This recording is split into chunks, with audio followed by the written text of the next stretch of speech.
অসম সাহিত্য সভাৰ সভাপতি পদৰ প্ৰাৰ্থী তালিকা প্ৰকাশ তালিকাত আছে ডক্টৰ বসন্ত কুমাৰ গোস্বামী গোবিন্দ প্ৰসাদ শৰ্মা অনুৰাধা শৰ্মা পূজাৰী উপেন ৰাভা হাকাচাম আৰু ভীমকান্ত বৰুৱাৰ নাম সভাপতিয়ে আনুষ্ঠানিকভাৱে প্ৰকাশ কৰিলে তালিকা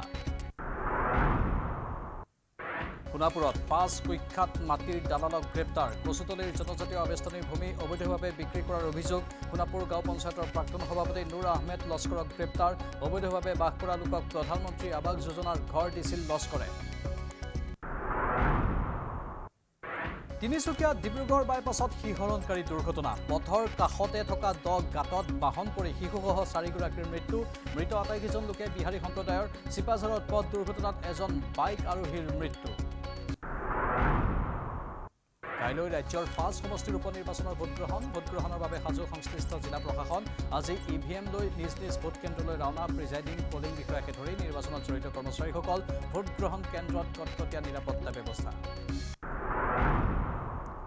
পুনৰ অশান্ত হৈ পৰিছে চুবুৰীয়া ৰাজ্য মণিপুৰ পশ্চিম ইম্ফলত প্ৰতিনিশা কুকি উগ্ৰপন্থীৰ ড্ৰোনেৰে ভয়ংকৰ আক্ৰমণ নিশা কানচুপ অঞ্চলত জ্বলাই দিলে মেইটে লোকৰ কেইবাটাও বাসগৃহ কোট ৰুকতো উগ্ৰপন্থীয়ে কৰে ৰকেট আক্ৰমণ এছঅজি আৰু গড়চুক আৰক্ষীৰ অভিযানত উৎখাত চাইবাৰ অপৰাধীৰ বৃহৎ গেং বৰাগাঁৱৰ পৰা আৰক্ষীয়ে গ্ৰেপ্তাৰ কৰিলে 17টা চাইবাৰ অপৰাধীক ধৃত অপৰাধীৰ পৰা কেইবাটাও mobile chequebook SIM card ATM কাৰ্ডৰ লগতে 8খন বিলাসী বাহন জব্দ শতকৰ দিশে আগবাঢ়িছে পিঁয়াজৰ দাম মধ্যভোগীৰ দৌৰাত বৰ্তমান 80 টকা পৰ্যন্ত হৈছে প্ৰতি কেজি পিঁয়াজৰ দাম আন অত্যাৱশ্যকীয় সামগ্ৰীৰ চৰা দামে বিপাঙত পেলাইছে সৰ্বসাধাৰণক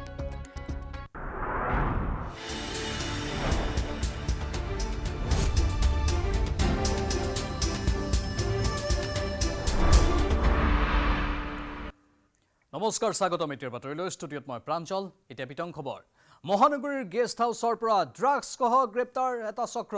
আৰক্ষীয়ে গোপনে অভিযান চলাই জব্দ কৰে ড্ৰাগছখিনি অভিযানত জব্দ ম্যানমাৰৰ পৰা অনা R7 নামৰ টেবলেট জব্দ কৰা হয় 5 পেকেট R7 টেবলেট মহানগৰীৰ চেণ্ট্ৰেল গেষ্ট হাউচত লুকুৱাই ৰখা হৈছিল টেবলেটখিনি 107 নম্বৰ কোঠাৰ পৰা ড্ৰাগছ সহ গ্ৰেপ্তাৰ চক্ৰটোক গেষ্ট হাউচৰ স্বত্বাধিকাৰজনৰ নাম ৰাজন আহমেদ স্বত্বাধিকাৰ ৰাজন আহমেদৰ ঘৰ কৰিমগঞ্জত মহানগৰীৰ ভিন্ন প্ৰান্তত অব্যাহত আছে ড্ৰাগছ বিৰোধী অভিযান মহানগৰ আৰক্ষীৰ অভিযানত আটক হৈছে কেইবাজনো ড্ৰাগছ ব্যৱসায়ী পুনৰবাৰ জনাইছো মহানগৰীৰ গেষ্ট হাউচৰ পৰা ড্ৰাগছ সহ এটা চক্ৰ গ্ৰেপ্তাৰ হৈছে আৰক্ষীয়ে গোপনে অভিযান চলাই এই ড্ৰাগছ চক্ৰটোক বা ড্ৰাগছ সৰবৰাহকাৰী চক্ৰটোৰ বিৰুদ্ধে তদন্ত কৰি এইখিনি তথ্য লাভ কৰিছে আৰু তাৰ পাছতে অভিযান চলিছে অভিযানত জব্দ হৈছে ম্যানমাৰৰ পৰা অনা R7 নামৰ টেবলেট জব্দ কৰা হৈছে 5 পেকেট R7 টেবলেট আৰু লগতে কেইবাজনকো কৰায়ত্ব কৰাৰ খবৰ যেহেতু 107 নম্বৰ কোঠাৰ পৰা ড্ৰাগছ সহ গ্ৰেপ্তাৰ হৈছে চক্ৰটো গেষ্ট হাউচটোৰ স্বত্বাধিকাৰজনৰ নাম ৰাজন আহমেদৰ ঘৰ কৰিমগঞ্জত আৰু বহুদিন ধৰি ৰাজন আহমেদৰ নেতৃত্বতে এনেধৰণৰ কাম হৈ থকাৰ অভিযোগ উত্থাপন হৈছে মহানগৰীৰ ভিন্ন প্ৰান্তত ড্ৰাগছ বিৰোধী অভিযান চলি আছে তাৰ মাজতে এটা গেষ্ট হাউচত ড্ৰাগছৰ সম্ভেদ পালে আৰু তাৰ পাছত অভিযান চলিল এই অভিযানকালতে সফলতা লাভ কৰিছে আৰক্ষীয়ে মহানগৰ আৰক্ষীৰ অভিযানত কেইবাজনো ড্ৰাগছ ব্যৱসায়ী আটক হৈছে আৰু সময়ে সময়ে এই অভিযান তীব্ৰতৰ কৰি তোলা হ'ব বুলি উল্লেখ কৰা হৈছে ইয়াৰ পূৰ্বেও অভিযান চলিছিল কিন্তু অভিযানৰ পাছতো একাংশ ড্ৰাগছ সৰবৰাহকাৰীয়ে মুকলিভাৱে ড্ৰাগছৰ বেহা চলাই আছিল অৱশ্যে কৌশলবোৰ সলাই থাকে কিন্তু এইবাৰ সকলো কৌশল সলোৱাৰ পাছতো জালত পৰিছে এনেধৰণৰ ড্ৰাগছ সৰবৰাহকাৰী আৰু আগন্তুক দিনত আৰক্ষীয়েও বিভিন্ন কৌশল অৱলম্বন কৰি এই ড্ৰাগছ ব্যৱসায়ীৰ বিৰুদ্ধে অভিযান চলাই থাকিব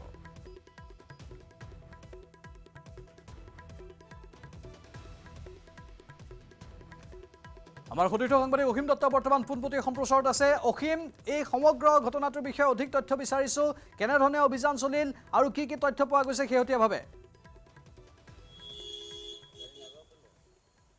নিশ্চয়কৈ মই প্ৰথমে দেখুৱাই ল'ব বিচাৰিছোঁ সেই দৃশ্য প্ৰাঞ্জল যিহেতু হাতীগাঁৱৰ এই নাহৰণি যিটো পথ আছে এই নাহৰণি পথৰ এই যি বিঅ' মেনশ্যন নামৰ এই যিটো ফ্লেট আছিল সেই ফ্লেটটোতে আচলতে দীৰ্ঘদিন ধৰি এখন যি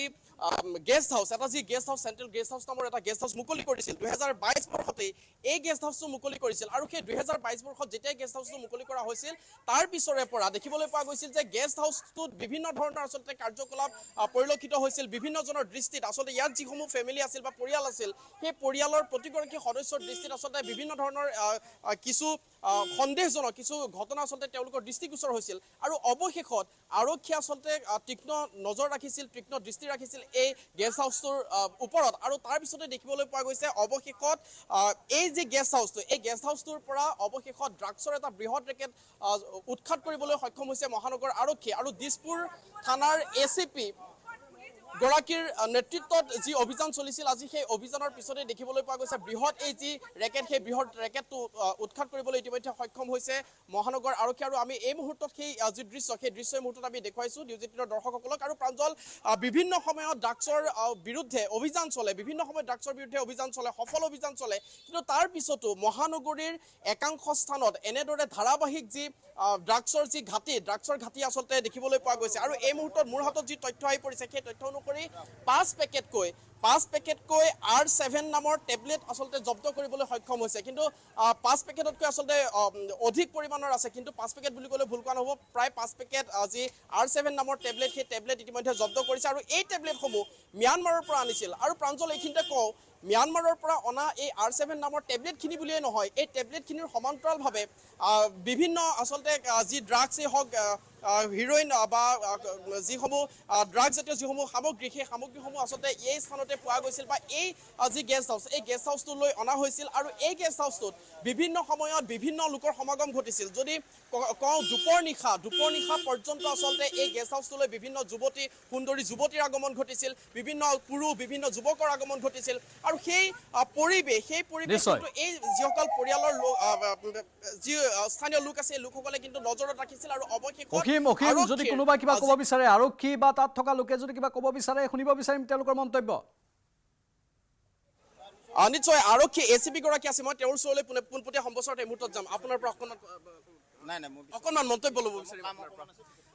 যেহেতু এইগৰাকী ACP আৰু ACP গৰাকীৰ নেতৃত্বতে এই অভিযান চলিছিল গতিকে স্থানীয় লোকসকল আছে বা ইয়াৰ যি ফ্লেটটোত থকা লোকসকল আছে তেওঁলোকৰ সৈতে মই পোনপটীয়া সম্প্ৰচাৰত কথা পাতিম বাইদেউ অকণমান কথা পাতিছোঁ যিহেতু দেখিবলৈ পোৱা গৈছে যে এটা বৃহৎ ঘাটি উৎখাত কৰিবলৈ সক্ষম হৈছে মহানগৰ আৰক্ষী আপোনালোকে ওপৰত থাকে আৰু তলত গেষ্ট হাউচৰ নামত এটা বৃহৎ চক্ৰ কি ক'ব আপোনালোকে আগতে গম পাইছিলে এনেকুৱা আমি কোনোদিনে গম পোৱা নাই গেষ্ট হাউচ আছে মানুহ আহে গেষ্ট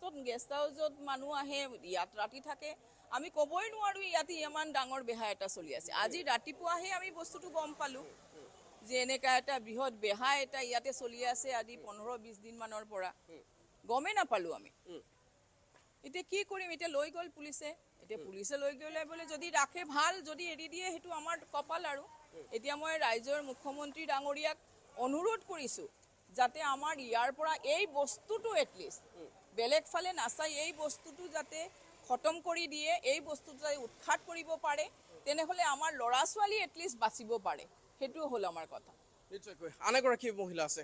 যেহেতু আপোনালোকে বিভিন্ন সময় বিভিন্ন কাৰ্যকলাপ দেখিছিল দুপৰ নিশা সুন্দৰী যুৱতী আহিছিল যুৱক আহিছিল আপোনালোকে বিলাসী বাহন দেখিছিল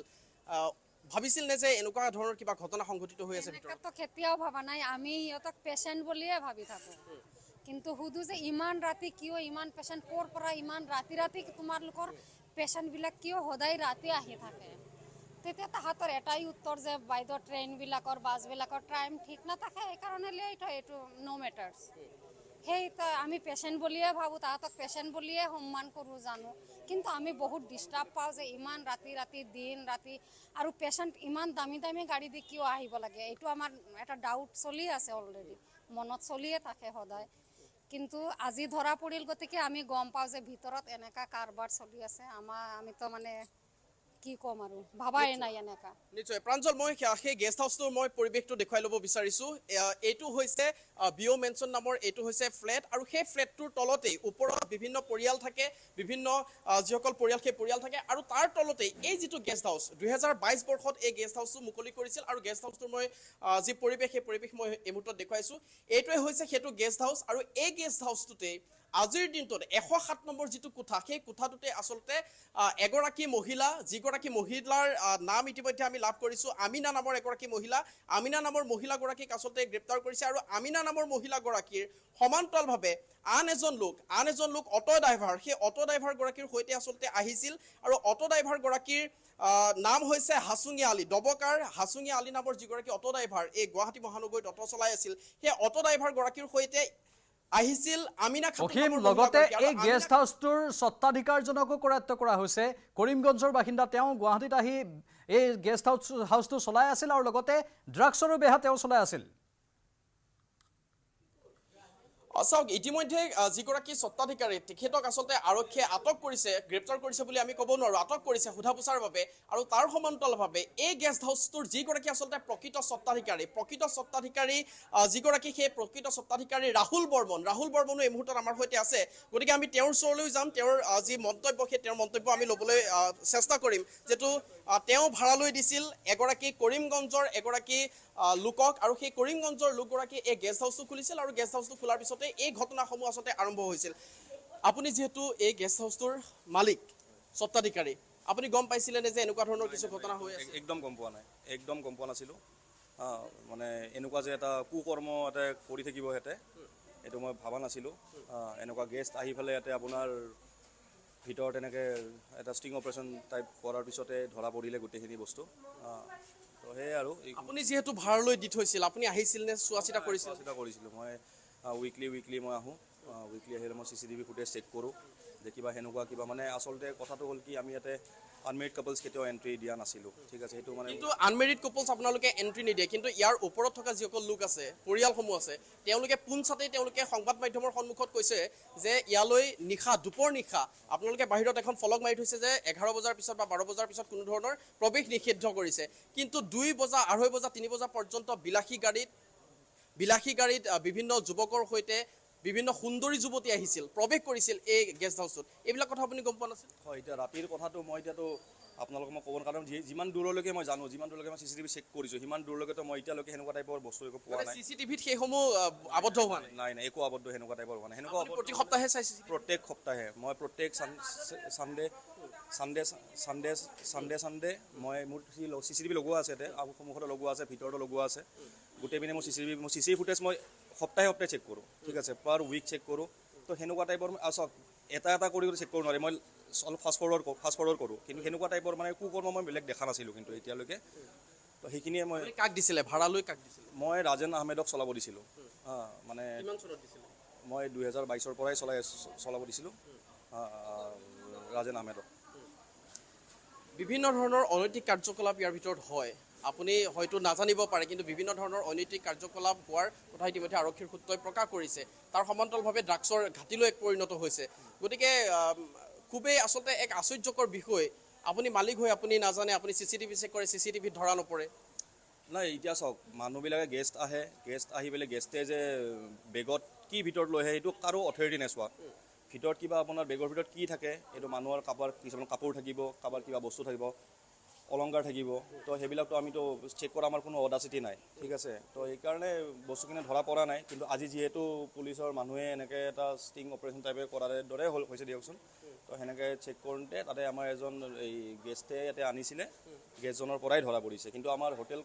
কৰ্তৃপক্ষৰ পৰা সেনেকৈ বস্তুটো সেয়া হোৱা নাছিল হোটেল কৰ্তৃপক্ষৰ এজনকো গ্ৰেপ্তাৰ কৰিছে গম পাইছোঁ দুজনক গ্ৰেপ্তাৰ কৰা হৈছে কাৰণ সিহঁতে গম পাইছিলে বস্তুখিনি কিন্তু আনিছিলে কিন্তু তাৰে ভিতৰত এজন গেষ্টহে আনিছিলে কিন্তু তেখেতসকলে বস্তুটো আনা কিন্তু তেখেতসকলে জড়িত থকা বুলি পুলিচে ইতিমধ্যে মোক কৈছে হয় নাই এতিয়া মই মানে সেইটোৱে ভাবিছোঁ এতিয়া মই যিমানকেইটা মানুহ আছে গোটেইখিনিক মই এতিয়া ক'লৈ যাবলৈ এতিয়া মানে আৰু এইটোতে বন্ধ কৰিম মই গেষ্ট হাউচ বন্ধ কৰিম এতিয়া বাকী চবৰ লগত মিলিয়ে যিহেতু চলিব লাগিবই তো তেখেতসকলৰ মতামত লৈ পেলাই এতিয়া মই নেক্সট ষ্টেপটো কি কৰোঁ এইটো মানে নিজে ডিচাইড কৰিম আৰু লাহে কৰি নিশ্চয়কৈ প্ৰাঞ্জল এইগৰাকী আছিল এই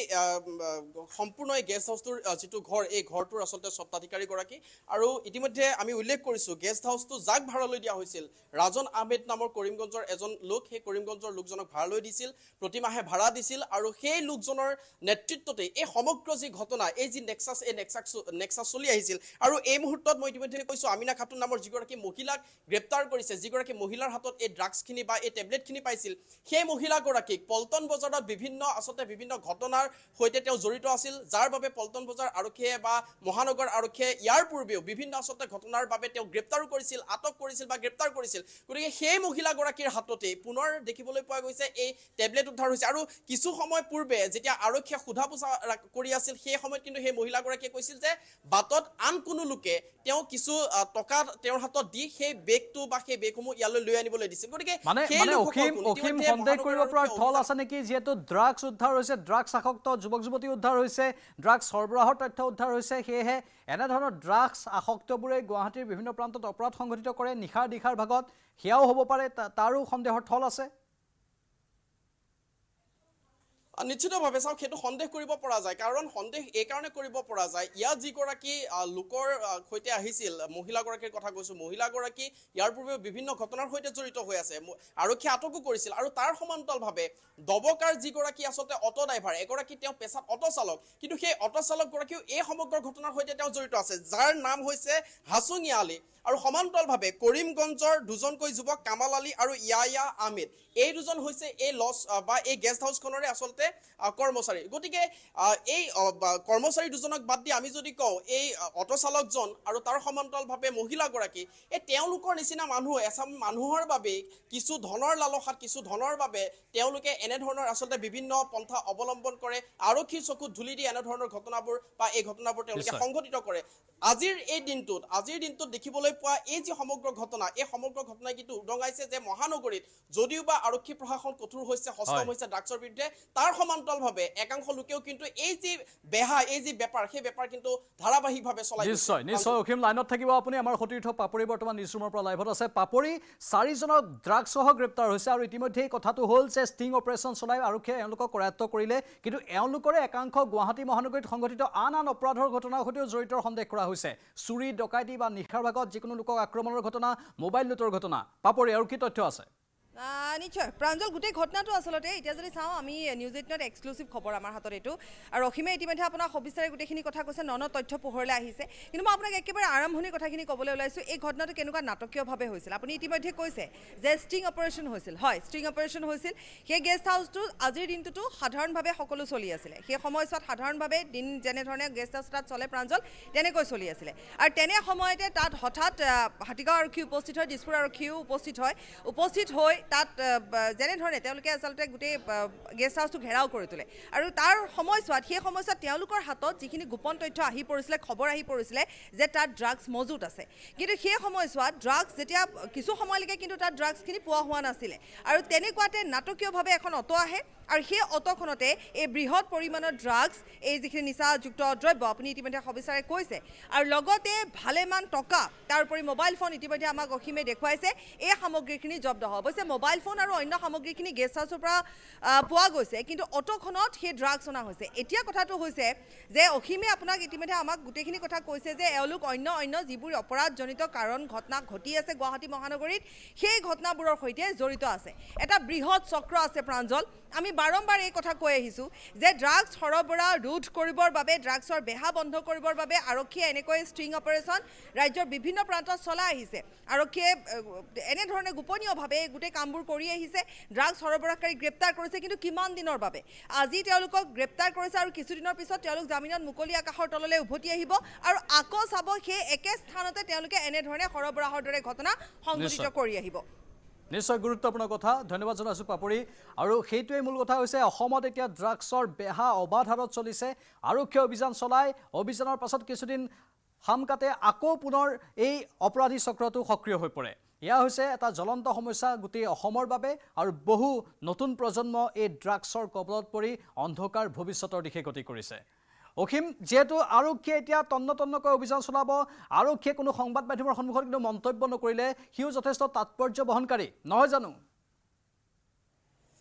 চাওক প্ৰাঞ্জল, ইতিমধ্যে পাপুৰীয়ে কৈছে যে নাটকীয়ভাৱে সমগ্ৰ ঘটনা পোহৰলৈ আহিছে আৰু মই ইতিমধ্যে ময়ো উল্লেখ কৰিছোঁ যে কেইবাদিনৰ পৰা এই যি ফ্লেটটো কিন্তু ফ্লেটটোৰ যিসমূহ বাকী লোকসকল তেওঁলোকে নজনাকৈ বা তেওঁলোকে কোনো ধৰণৰ সংসুত্ৰ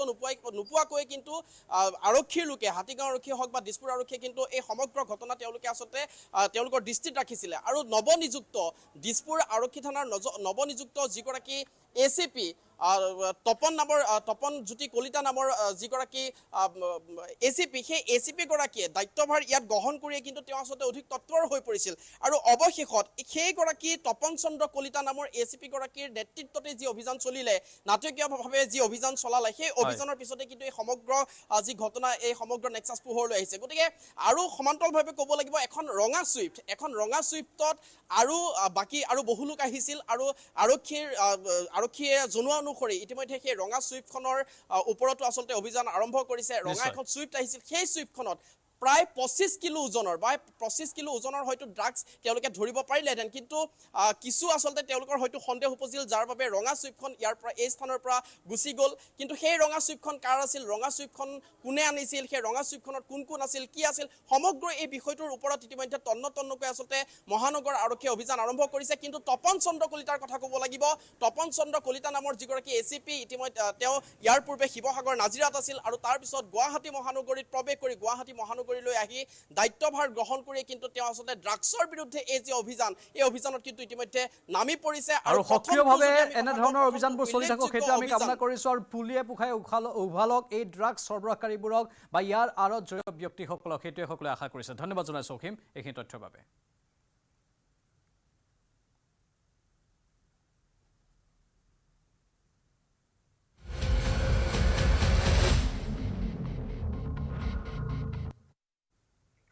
কাইলৈ ৰাজ্যৰ 5 সমষ্টিৰ উপনিৰ্বাচনৰ ভোটগ্ৰহণ। ইতিমধ্যে ভোটগ্ৰহণৰ বাবে সাজু হৈছে সংশ্লিষ্ট জিলা প্ৰশাসন। আজি EVM লৈ নিজ ভোট কেন্দ্ৰলৈ ৰাওনা হৈছে প্ৰিজাইডিং, পলিং বিষয়াকে ধৰি নিৰ্বাচনত জড়িত কৰ্মচাৰীসকল। প্ৰতিটো সমষ্টিত প্ৰশাসনে নিৰ্ধাৰণ কৰি দিয়া নিৰ্দিষ্ট ঠাইলৈ আহি EVMৰ লগতে নিৰ্বাচনত ব্যৱহৃত সামগ্ৰী লৈ ভোট কেন্দ্ৰলৈ ৰাওনা হ'ল বিষয়া কৰ্মচাৰীসকল। উল্লেখযোগ্য যে কাইলৈ বিহালী, ধলাই, চামগুৰি, বঙাইগাঁও আৰু চিডলিত অনুষ্ঠিত হ'ব উপনিৰ্বাচনৰ ভোটগ্ৰহণ। বঙাইগাঁও সমষ্টিত বিজেপি মিত্ৰজোঁটৰ অগপ প্ৰাৰ্থী দীপ্তিময় চৌধুৰী আৰু কংগ্ৰেছ প্ৰাৰ্থী ব্ৰজেনজিৎ সিনহাৰ মাজত হ'ব মূল প্ৰতিদ্বন্দ্বিতা। আনহাতে চিডলি সমষ্টিত UPPLৰ নিৰ্মল কুমাৰ ব্ৰহ্ম আৰু BPFৰ শুদ্ধ কুমাৰ বসুমতাৰীৰ মাজত হ'ব মূল যুঁজ। ইফালে বিহালী সমষ্টিত বিজেপিৰ দিগন্ত ঘাটোৱাল আৰু কংগ্ৰেছৰ জয়ন্ত বৰা, চামগুৰি সমষ্টিত বিজেপিৰ দীপ্লু ৰঞ্জন শৰ্মা আৰু কংগ্ৰেছ প্ৰাৰ্থী তানজিল হুছেইনৰ মাজত হ'ব তীব্ৰ যুঁজ। ধলাই সমষ্টিতো বিজেপিৰ নিহাৰ ৰঞ্জন দাস আৰু কংগ্ৰেছৰ ধ্ৰুৱজ্যোতি পুৰকায়স্থৰ মাজত হ'ব তুমুল যুঁজ। আমাৰ জ্যেষ্ঠ সাংবাদিক বিপুল বৰ্মন বৰ্তমান পোনপটীয়া সম্প্ৰচাৰত আছে। বিপুল, কাইলৈৰ বাবে সকলো সাজু হৈছে, ব্যাপক উৎকণ্ঠা সকলোৰে মাজত। এইবাৰ উপনিৰ্বাচনত ব্যাপক খদমদমো হৈছে। হয়, আমি বঙাইগাঁও বিধানসভা সমষ্টিৰ যি উপনিৰ্বাচন অহা কাইলৈ 7 বজাৰ পৰাই ভোটগ্ৰহণ আৰম্ভ হ'ব। কিছু সময় আগতে আমি বঙাইগাঁও যি কলেজ আছে, বঙাইগাঁও এই কলেজৰ পৰাই আমি তেওঁলোকে ষ্ট্ৰং ৰুমৰ কাৰণে যিবোৰ EVM মেচিন সেই পুলিং অফিচাৰসকলে সংগ্ৰহ কৰিছিলে। আৰু এই মুহূৰ্তত আমি এটা আদৰ্শ চেণ্টাৰত আছোঁ। প্ৰাঞ্জল, আপোনাৰ জৰিয়তে দেখুৱাইছোঁ যে 32 নং বঙাইগাঁও বিধানসভা সমষ্টিৰ এইটো ভোটগ্ৰহণ কেন্দ্ৰ 175 নম্বৰ আৰু ইয়াত প্ৰায় 190টা ভোটগ্ৰহণ কেন্দ্ৰ আছে আৰু ইয়াৰে 11টা স্পৰ্শকাতৰ কেন্দ্ৰ আছে আৰু সেইসমূহলৈকে কটকটীয়া নিৰাপত্তা ব্যৱস্থা কৰিছে। আৰু ইয়াত আমি ত্ৰিকোণীয়া প্ৰতিদ্বন্দ্বিতা, সকলোৱে জানে যে ইয়াত অসম গণ পৰিষদ মিত্ৰজোঁটৰ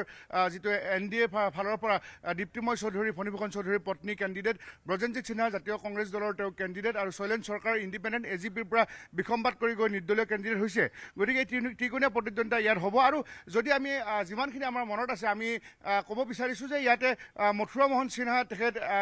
কংগ্ৰেছৰ পৰা আৰু জনতা দলৰ পৰা দুবাৰ তেখেত বিধায়ক হৈছিলে। আৰু তাৰ ওপৰত ধ্ৰুৱনাৰায়ণ বৰুৱা 1972 ইয়াৰে ইণ্ডিয়া নেশ্যনেল কংগ্ৰেছ INCৰ পৰা আপোনাৰ MLA হৈছিলে। কিন্তু যেতিয়া অবৈধ নিৰ্বাচন বুলি কৈছিলে 1983ত, সেইবাৰ কিন্তু ইয়াতে নমিনেশ্যন কোনো দিয়া নাছিলে আৰু তাৰ বাবে ইয়াতে সেই সময়ত কোনো জিকা নাছিলে 83ত, য'ত হিতেশ্বৰ শইকীয়া মুখ্যমন্ত্ৰী হৈছিলে। কিন্তু পৰৱৰ্তী সময়ত 1985ৰ পৰা 85, 91, 96, 2001, 2006, 11, 16 আৰু 21 এই 8টা নিৰ্বাচনতে আপোনাৰ ফণীভূষণ চৌধুৰীয়ে বিধায়ক হিচাপে নিৰ্বাচিত হৈছিলে। এইবাৰ সাংসদ হিচাপে যোৱাৰ কাৰণে এই সমষ্টিটো খালী হৈছে। আমি কিছু EVM আমি দেখুৱাম। ইয়াত কটকটীয়া নিৰাপত্তা নিৰাপত্তা বেষ্টনীৰ মাজত এনেধৰণে 175 নম্বৰ এইটো বঙাইগাঁও যিটো ভোটগ্ৰহণ কেন্দ্ৰ বঙাইগাঁও বিধানসভা সমষ্টিত ইয়াৰ ওচৰতে এটা কেন্দ্ৰত দীপ্তিময় চৌধুৰী তেখেতে ভোটদান সাব্যস্ত কৰিব আমি দূৰৰ পৰা কেন্দ্ৰটোৰখিনিৰ পৰা থাকি আমি দেখুৱাইছোঁ পৰিৱেশ এনেধৰণে প্ৰিজাইডিং অফিচাৰসকল তেখেতসকলে কামত ব্যস্ত আছে ইভিএমৰ মেচিনসমূহ আনিছে তেওঁলোকে ইয়াতে সংস্থাপন কৰিব কাইলৈ পুৱা 7 বজাৰ পৰা ভোটগ্ৰহণ হ'ব কিছু বিষয় আছে এতিয়া কাম কৰি দাদা আপোনালোকে ইভিএম মেচিনসমূহ আনিলে অকণমান জনাওকচোন আমি আমাৰ নিৰ্ধাৰিত মানে য'ত আমাৰ চেণ্টাৰ আছিল সেই চেণ্টাৰত আমি আহি পালোৱে এতিয়া আমি অহাকালিৰ যি ইলেকশ্যন আছে আমাৰ বাই ইলেকশ্যন বঙাইগাঁও 32 LACৰ তাৰ কাৰণে আমি প্ৰস্তুতি লৈ আছোঁ আৰু আমাৰ প্ৰস্তুতি হিচাপে আশা কৰি আছোঁ যে কালি আমাৰ ইয়াতে ভালভাৱেই নিৰ্বাচন অনুষ্ঠিত হ'ব দাদা যদি আপোনালোকে জানে কিমানমান ভোট আছে এই কেন্দ্ৰটোত মানে আমাৰ যিটো আছে আমি যিটো মানে এছাইন আমাৰ যিটো চেণ্টাৰ এইটো হৈছে আমাৰ 175 আমাৰ বীৰজৰা HS স্কুল নৰ্থ ছাইডৰ আৰু ইয়াতে আমাৰ 641 ভোটাৰ আছে ধন্যবাদ জনাইছোঁ দাদা গতিকে এনেধৰণে এই প্ৰিজাইডিং বিষয়াগৰাকী তেখেতসকলে ইভিএম মেচিন সংস্থাপন কৰি আছে আৰু লগতে আমাক গোটেই ডিটেইলছ তেখেতে জনালে কটকটীয়া নিৰাপত্তা ব্যৱস্থাও ৰাখিছে আমি কিছু সময় আগতে ইয়াৰ আয়ুক্তগৰাকী ডাঙৰীয়া সৈতে আমি কথা পাতিছিলোঁ আৰু এটা খবৰ আমি আপোনাৰ জৰিয়তে জনাওঁ যে এইটো আপোনাৰ বঙাইগাঁও বিধানসভা সমষ্টি 32 নম্বৰ আৰু ইয়াৰ মুঠ ভোটাৰ হ'ল 1,82,354 জন কিন্তু ইয়াত পুৰুষ ভোটাৰতকৈ মহিলা ভোটাৰ বেছি আছে মহিলা ভোটাৰ আছে 92,842 জন কিন্তু পুৰুষ ভোটাৰ আপোনাৰ 89,510 গৰাকী ভোটাৰ গতিকে ইয়াত মুঠতে 246 পলিং ষ্টেচন আছে সকলো সাজু হৈছে ইয়াৰ পৰা আৰু আমাৰ এই মুহূৰ্তত আমাৰ ছিনিয়ৰ কেমেৰা অঞ্জন আৰু মই দেখুৱাইছোঁ এবাৰ প্ৰাঞ্জল আপোনাৰ জৰিয়তে আকৌ এবাৰ মই আদৰ্শ ভোটগ্ৰহণ কেন্দ্ৰ কি সুবিধা আছে আমি দেখুৱাইছোঁ যে ইয়াত যিসকল ভোটাৰ আহিব তেওঁলোকে ইয়াতে সকলো ধৰণৰ ব্যৱস্থা পাব খোৱা পানীৰ পৰা যদি তেওঁলোকে ব্ৰেকফাষ্ট কৰা নাই ব্ৰেকফাষ্টটো পাব আৰু যিসকল 85 বছৰৰ ওপৰৰ যিসকল বয়োজ্যেষ্ঠ লোক তেওঁলোকৰ ঘৰতে আজি ভোটদান তেওঁলোকে যোৱাকালিও সাব্যস্ত কৰিছে সেয়া আমাক আয়ুক্তগৰাকীয়ে জনাইছে আৰু তাৰোপৰি যিসকল ছিনিয়ৰ চিটিজেন আছে তেওঁলোকক ইয়াতে বিশেষ ব্যৱস্থা কৰি দিছে তেওঁলোকৰ কাৰণে আৰু যদি দিব্যাংগসকলৰ কাৰণে হুইল চেয়াৰৰ ব্যৱস্থা কৰিছে এইটো এটা 32 নং যিটো আপোনাৰ বঙাইগাঁও বিধানসভা সমষ্টিৰ ভোটগ্ৰহণ কেন্দ্ৰ 182 গতিকে সেইটো এটা অন্য ভোটগ্ৰহণ কেন্দ্ৰ আমি বীৰজৰা HS স্কুলৰ আমি 175 নম্বৰটো দেখুৱাইছিলোঁ এবাৰ 182 গতিকে এনেধৰণে এতিয়া সকলোৱে এটা সুন্দৰ এটা ব্যৱস্থা ইয়াতো তেওঁলোকৰ প্ৰিজাইডিং বিষয়াসকলে তেওঁলোকে ইভিএম মেচিন সংস্থাপন কৰি আছে আমি আপোনাৰ জৰিয়তে দেখুৱাইছোঁ আৰু ইয়াৰ ওচৰৰে আন এটা সমষ্টি চিডলি বিধানসভা সমষ্টিৰ পৰিৱেশো আমি কিছু সময় পিছত দেখুৱাম তাতো আপোনাৰ এই পুৱাৰে পৰা অহা কাইলৈ ভোটদান সাব্যস্ত কৰিব এইটো হ'ল 182 নম্বৰ পলিং ষ্টেচন প্ৰাঞ্জল ধন্যবাদ বিপুল বৰ্মন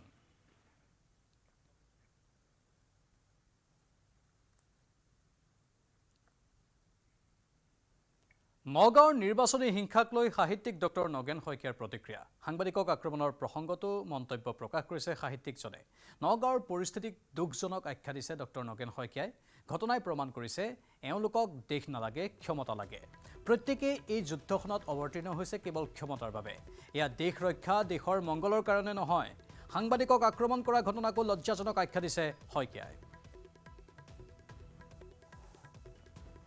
অত্যন্ত দুখৰ কথা দুখজনক কথা কাৰণ আমি দেখিছোঁ কেনেভাৱে নগাঁৱত আৰু অন্যান্য ঠাইতো হিংসাত্মক ঘটনা হৈছে আৰু এইবোৰ ঘটনাই প্ৰমাণ কৰে যে এওঁলোকক দেশ নালাগে তেওঁলোকক কেৱল ক্ষমতা লাগে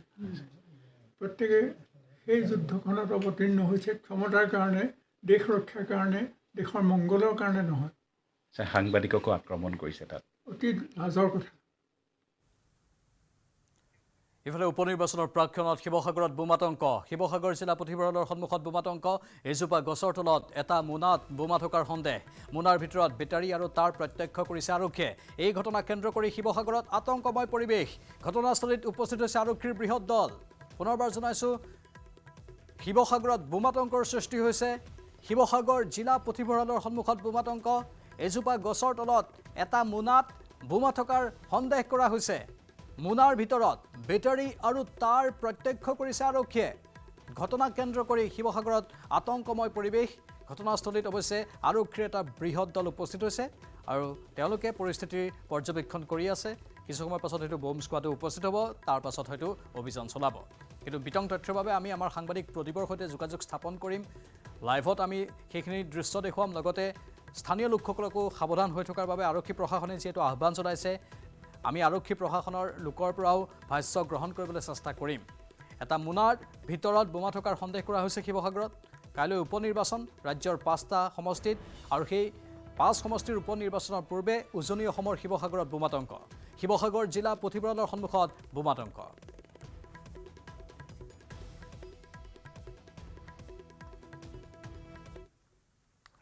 বিৰতিৰ পাছত আমি পোনপটীয়া সম্প্ৰচাৰ আগবঢ়াম। লৈছোঁ বিৰতি।